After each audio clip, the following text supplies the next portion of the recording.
ద్వితీయోపదేశ కాండము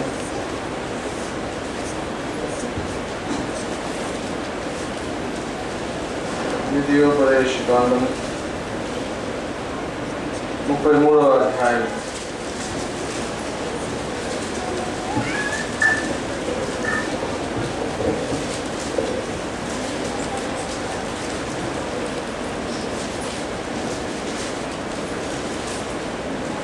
మనం ఇప్పటి వరకు 2 ధ్యానాలు విన్నాం. మొదటి ధ్యానం ఏమో దేవుని ఎలాగా ఆరాధించాలి, రెండవ ధ్యానం ఆయన ఆరాధిస్తున్నాం అనడానికి రుజువు ఆయన ఆజ్ఞను అనుసరించడం అయితే ఆయన ఆజ్ఞ ఏమిటి ధ్యానం చేసి. అయితే ఆయనను ఆరాధించేటువంటి ఆయన బిడ్డలుగా ఉన్నటువంటి ఆయన ఇచ్చే ఆశీర్వాదాలను పొందుకొని ఆ ధన్యకరమైన జీవితంలో ఉన్న వారికి ప్రభు ప్రత్యేకించి ఇచ్చేటువంటి కొన్ని ఆశీర్వాదాలని మనం ఈరోజు మరొకసారి ఫ్రెష్గా ధ్యానం చేసి అట్టి ఆశీర్వాదాలన్నీ మనకు మన కుటుంబాలకు సమృద్ధిగా కలుగునట్లుగా మనం చిన్న ప్రార్థన చేసుకుని ముగించుకుందాం. 33వ అధ్యాయము 29వ వచనం. ఇశ్రాయేలు, నీ భాగ్యం ఎంత గొప్పది! యెహోవా రక్షించి నిన్ను పోలిన వాడెవడు? ఆయన నీకు సహాయకరమైన కేడము, నీకు ఔన్నత్యమును కలిగించు ఖడ్గము. నీ శత్రువులు నీకు లోబడినట్లుగా వారు వేషము వేయుదురు, నీవు వారి ఉన్నత స్థలములను త్రొక్కుదువు. చాలు. మొదటిది ఆయన బిడ్డలమైన మన కొరకు వాస్తవానికి దీనికి ఒక బ్యాక్గ్రౌండ్ ఉందండి, మనం దాన్ని తెలుసుకోవాలి. సంఖ్యాకాండంలో మనం గమనించినప్పుడు మోషే అంటాడు, మనకు దేవుడు ప్రమాణం చేసినటువంటి ఆ వాగ్దాన భూమిలోనికి ప్రవేశించబోతూ ఉన్నా, ఆ దేశమును వేగు చూసి రండని గోత్రములకు ఒకరి చొప్పున 12 మందిని పంపిస్తారు. వారు వెళ్ళి వచ్చేటప్పుడు అక్కడ నుండి కొన్ని ద్రాక్ష గెలలు తీసుకొని వస్తారు. ఒక్కొక్కరు ఆ గెలలు మోసుకొని వస్తారు, కర్రల మీద కట్టుకొని కావిడిలాగా మోసుకొని వస్తారు.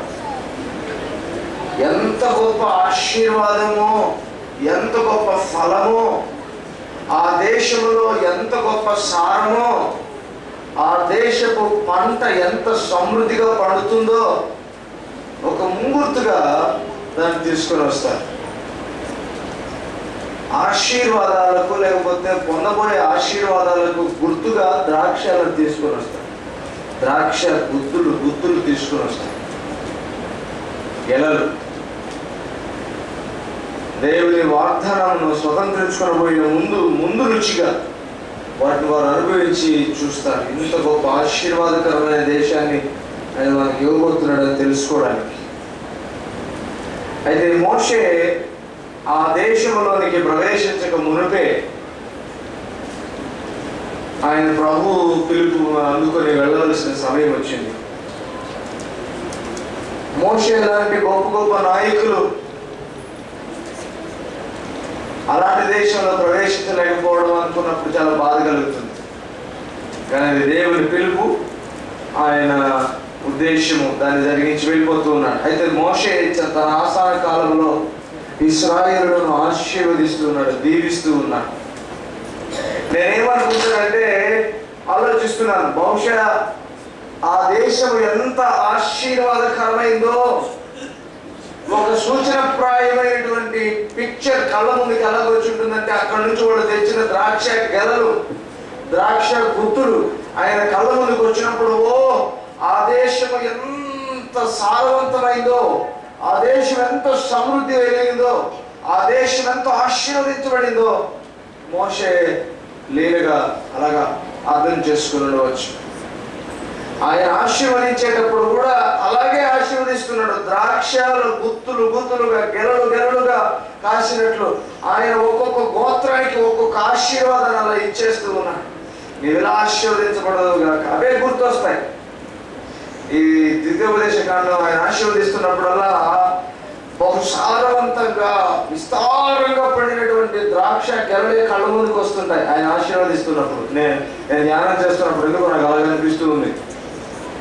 మోషే మొట్టమొదటిగా ఒక గొప్ప ఆశీర్వాదం అంటాడు, ఇశ్రాయేలు అందరిని ఉద్దేశించి, నీ భాగ్యం ఎంత గొప్పది, యెహోవా రక్షించు నిన్ను పోలిన వాడు ఎవడు, ఆయన నీకు సహాయకరమైన కేడము, నీకు ఔన్నత్యమును కలిగించు ఖడ్గము, నీ శత్రువులు నీకు లోబడినట్లుగా వారు వేషము వేయుదురు, నీవు వారి ఉన్నత స్థలములను త్రొక్కుదు.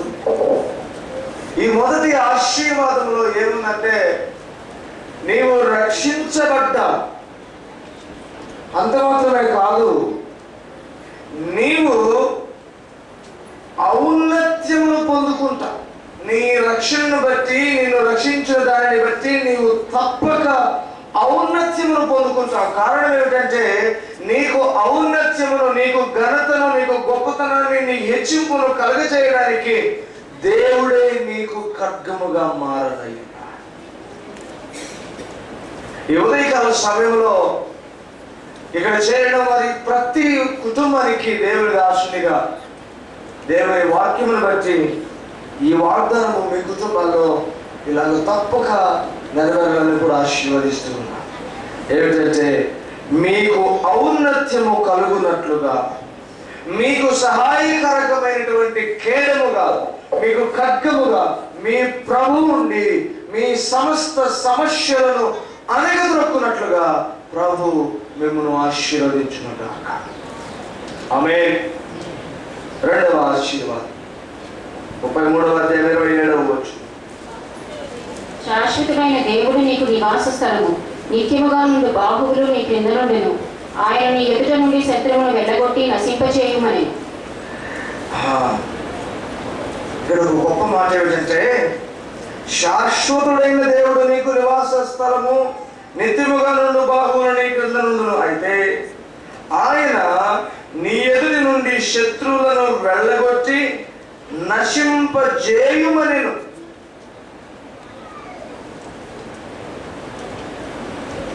అంటే ఆయన శక్తినిచ్చి, ఆయన చేయి పట్టుకొని, ఆయన నివాస స్థలముగా ఉండి ఆయన ఏమన్నాడంటే, ఇప్పుడు నీవు నీ శత్రువులను నాశనం చేయి అన్నాడు. ఇక్కడ ఏమర్థమవుతుంది మనకు? ఒక పార్ట్నర్షిప్ అర్థమవుతుంది. శాశ్వతమైనటువంటి దేవుడు నివాస స్థలముగా ఉండి నిత్యము ఉండేటువంటి బాహువులలో ఆయన మనల్ని ఎత్తుపట్టుకొని చెప్తున్నాడు, ఇప్పుడు నీ శత్రువులను నీవు నాశనం చేయి. ఒక పార్ట్నర్షిప్ ఉంది, దేవునితో భాగస్వామ్యం ఉంది. ఈ ఆశీర్వాదం ఏమిటంటే సెక్యూరిటీ. దేవుడు మనకి సురక్ష, నివాస స్థలముగాను భద్రపరిచిన తన హస్త బలము చేత ఆయన యుద్ధం చేయమంటున్నాడు. మొదటి ఆశీర్వాదం ఏంటంటే రక్షణ, అలాగే జయము, ఔన్నత్యము.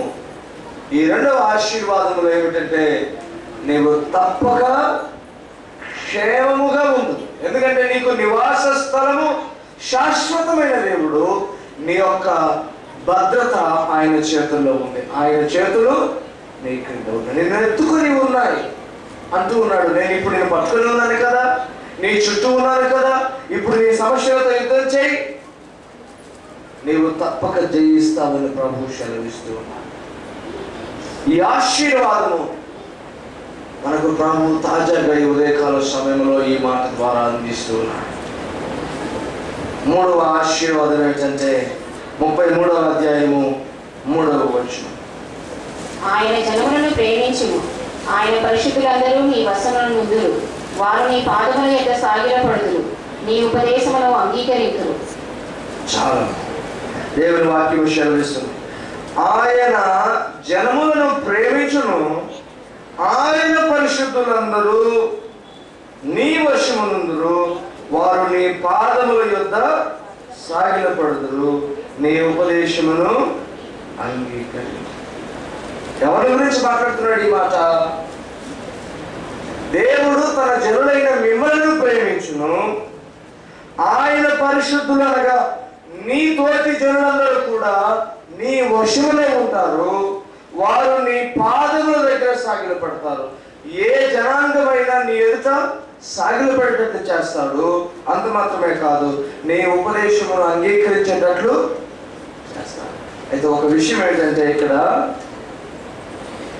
మోషే చాలా గొప్పగా సెలవిస్తున్నమాట, నీవు ఆయనతో పాటు కూర్చుంటే, నీవు ఆయనలో ఉంటే పరిశుద్ధులు నీ వశమవుతారు, జనులు నీకు సాగిలు పడతారు. నీ పాదములకు సాగిలు పడాలంటే నీవు ఆయన కుడిపార్శ్వములో నీవు ఉండాలి, ఆయన దగ్గర నీవు కూర్చోవాలి, ఆయన దగ్గర నీవు, లేకపోతే ఇంకా చెప్పాలంటే ఆయన పాదముల దగ్గర నీవు కూర్చుంటే నీ పాదములకు జనులు సాగిలు పడతారు. ఒక గొప్ప మాట ఏమిటంటే, నీవు ఆయనలో ఇప్పుడు కూర్చుని ఉన్నావు. ఎఫెసీయులకు రాసిన పత్రికలో మనం చూస్తాం, 1వ అధ్యాయము 20వ వచనం నుంచి మనం చదివితే, మనము క్రీస్తు యొక్క కుడిపార్శ్వములో కూర్చుండబెట్టి ఉన్నాడు మనలను. మనం ఆయనలో స్థిరముగా కూర్చుని ఉన్నాం. ఆయన పాదముల దగ్గర మనకు స్థలం ఉన్నది కాబట్టి మన శత్రువులు, మన సమస్యలు మన పాదముల దగ్గర అడగగొట్టబడడం ఖచ్చితం. శత్రువులు మనకెవరు లేరు, మనుషుల్లో శత్రువులు లేరు. మనం అలా ఎవరిని భావించుతాం. మన సమస్యలు, మన యొక్క వేదనలు, మనకున్న ఇబ్బందులే మనకు శత్రువులు. అయితే దేవుని వాక్యం సెలవిస్తుంది, నీకు దేవుని పాదముల దగ్గర నీకు చోటుంది కాబట్టి నీ సమస్యలు నీ పాదముల దగ్గర తప్పక. ఎంత గొప్ప విజయమో దేవుని వాక్యం. మొట్టమొదటి కరుణాశి, నీవు దేవుని పాదముల దగ్గర కూర్చుని ఉన్నావు, నీ పాదముల యొద్దకు నీ సమస్యలు మోకరిల్లి వస్తాయి. 4వ ఆశీర్వాదం ఏంటంటే 23వ వచనం, నఫ్తాలిని గూర్చి ఇట్లనేను, కటాక్షం చేత తృప్తి పొందిన నఫ్తాలి, యెహోవా దీవెన చేత నింపబడిన నఫ్తాలి పశ్చిమ దక్షిణ దిక్కులను స్వాధీనపరచుకొను. చాలా ఇక్కడ ఒక మాట ఉన్నది, కటాక్షము చేత తృప్తి పొందినటువంటి, యెహోవా దీవెన చేత నింపబడినటువంటి, దిక్కులను స్వాధీనపరుచుకునేటువంటి ఆశీర్వాదం, తృప్తి కలిగిన విధమైనటువంటి ఆశీర్వాదం, నింపబడేటువంటి ఆశీర్వాదము, దిక్కులను స్వాధీనం చేసుకునే ఆశీర్వాదం దేవుని వాక్యం నుండి మనం పొందుకుంటాం. మీ జీవితములకు, మీ కుటుంబాలకు కావలసిన తృప్తి ఎలాగైతే మీరు తృప్తి పడగలరో అలాగ తృప్తి పడుటకు ఆయన కటాక్షము మీకు తప్పక కలుగునుగా. ఆయన కటాక్షము చేత మీరు తృప్తి నుండి ఆయన దీవెన చేత మీరు నింపబడుదురుగాక. మీరు మీ దిక్కులను స్వాధీనపరుచుకున్నట్లుగా దేవుడు మీ హస్తములను బలపరచునుగాక. ఇది ఎలాంటి ఆశీర్వాదం అంటే ఇమ్మెజరబుల్, మనం కొలత లేని ఆశీర్వాదాలకు ఇది ఒక నిదర్శనం. చివరిగా 16వ వచనం చదువుకుందాం. సంపూర్ణముగా ఫలించి భూమికి కలిగిన శ్రేష్ఠ పదార్థముల వలన యెహోవా అతని భూమిని దీవించును. పొదలో నుండిన వాని కటాక్షము యోసేపు తన మీదికి వచ్చును. తన సహోదరులలో ప్రఖ్యాతి నొందిన వాని నడినేటి మీదికి అది వచ్చును. చాలా ఇక్కడ ఒక గొప్ప మాట సెలవిస్తుంది. యోసేపుని గురించి మాట్లాడేటప్పుడు ప్రభు అంటున్నా, సంపూర్ణముగా ఫలించు భూమికి కలిగిన శ్రేష్ఠ పదార్థముల వలన. భూమి యొక్క స్వభావాన్ని గురించి చెప్తూ ఉన్నాడు. కొన్ని నేలలు ఎలాగుంటాయంటే సారవంతంగా ఉంటాయి. కొన్ని భూములు సరిగా ఫలించవు, కొంత భూములు సరిగా ఫలించినట్లు సగం అన్నట్లు ఉంటాయి. భూమి యొక్క స్వభావం బట్టి కూడా ఫలం వస్తుంది. దేవుని వాక్యం అంటుంది, సంపూర్ణంగా ఫలించేటువంటి భూమి శ్రేష్ఠ పదార్థములను ఫలిస్తే ఎంత సమృద్ధిగా ఫలిస్తుందో అలాంటి సమృద్ధి అయిన శ్రేష్ఠ పదార్థముల యొక్క ఆ ఆశీర్వాదము యోసేపు వంటి మీకు అనుగ్రహించబడతారు.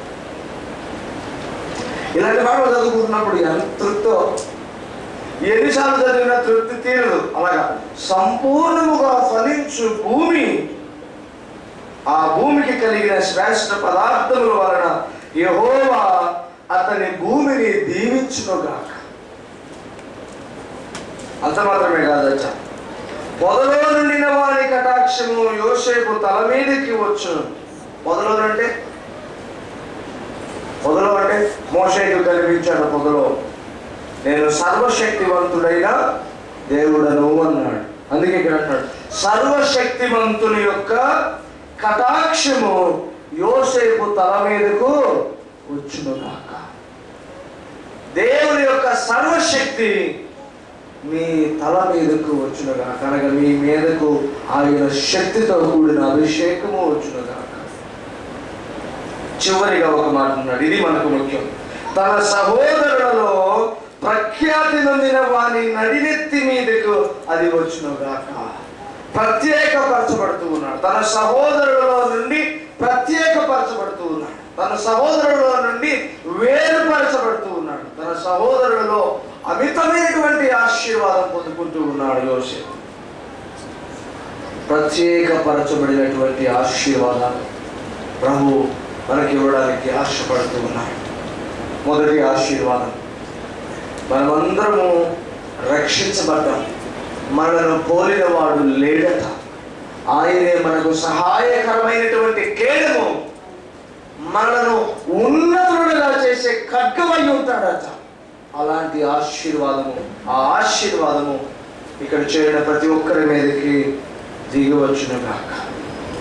శాశ్వతముగా ఉన్న దేవుడు మీకు మనకు నివాస స్థలమై ఆయన నిత్యము ఉండు బాగూరులో మనం ఎత్తి పట్టుకొని మన చేత యుద్ధము చేయించే ఆయన శక్తి సహకారములు మనతో ఎల్లప్పుడూ ఉండగా మనము సురక్షితముగా ఉండునుగాక. ఆ సురక్ష మనకు మన కుటుంబాలకు లభించునుగాక. మూడవ ఆశీర్వాదము, పరిశుద్ధులు. మనము ఆయన పాదముల దగ్గర మనం ఉండగా మన పాదములకు లోబడేటువంటి లేకపోతే నమస్కరించే జనుల చేత, అనగా మన యొక్క స్థానము ఆయన పాదముల దగ్గర నిరంతరము స్థిరపరచబడునుగాక. మనము ఆయనలో స్థిరముగా ఉండి మన సమస్యలను మన పాదముల దగ్గర అణగదొక్కుదునుగాక. మూడవ ఆశీర్వాదము, ఆయన కటాక్షము చేత కలుగు తృప్తి ప్రతి ఒక్కరు పొందుకొనుగాక. ఆయన దీవెన చేత ప్రతి ఒక్కరు నింపబడుదురుగాక. అంత మాత్రమే కాదు,